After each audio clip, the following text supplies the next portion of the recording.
Unknown disease के लिए विशेष करके प्रारब्ध दृष्टि हवन सामग्री से हवन करते हैं। आपको एक केस बताता हूं, एक घटना। एक बार बेंगलोर में बहन वनीता जी, वो सुबह में कुछ भोजन आदि नाश्ता आदि कर रहे थे। नाश्ता करते हुए अचानक से उनको आंचका सा आया और गला चौक हो गया।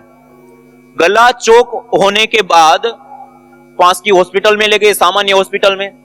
वहां पर कुछ डिफाइन नहीं हुआ, और बड़े हॉस्पिटल में ले गए, और बड़े हॉस्पिटल में ले गए। 6 हॉस्पिटल में बेंगलोर के अंदर ले गए। सीटी स्कैन, एमआरआई आदि रिपोर्टें 2-2, 3-3 बार कराए, कहीं कोई रोग ही डिफाइन ना हो। और वो आंचका आने के बाद वो ना कुछ खा पाए, ना पी पाए, ना बोल पाए।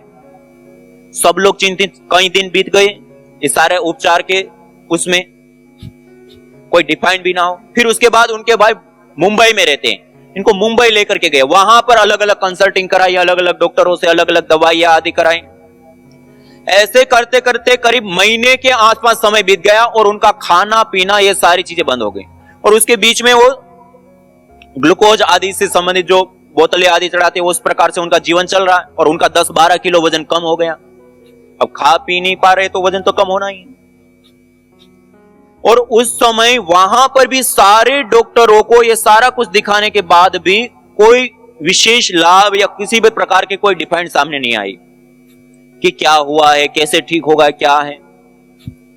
और उस समय उनके भाई के घर, जो मैंने आपको हीरा बहन का बताया ना, वो हार्ट की पेशेंट, वो इनकी माता जी, उनको जब ऐसी लास्ट स्टेज में थी हार्ट की, तब उन्होंने ये जो चिकित्सा की और वो ठीक हुई।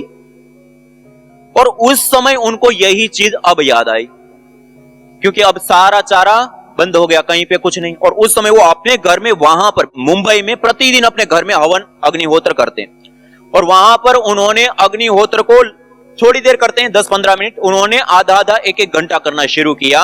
और उसमें उस बहन को बिठाया और उसमें उनको हवन के बाद अनुलोम विलोम, कपालभाति आदि प्राणायाम का विशेष रूप से अभ्यास करने के लिए कहा।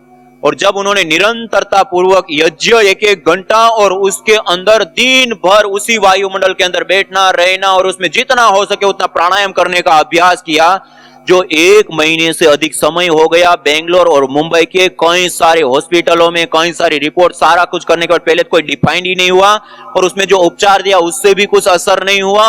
और यज्ञ में बिठाया और योगाभ्यास कराया, केवल मात्र 1 सप्ताह में उनकी आवाज आ गई और खाने लग गई।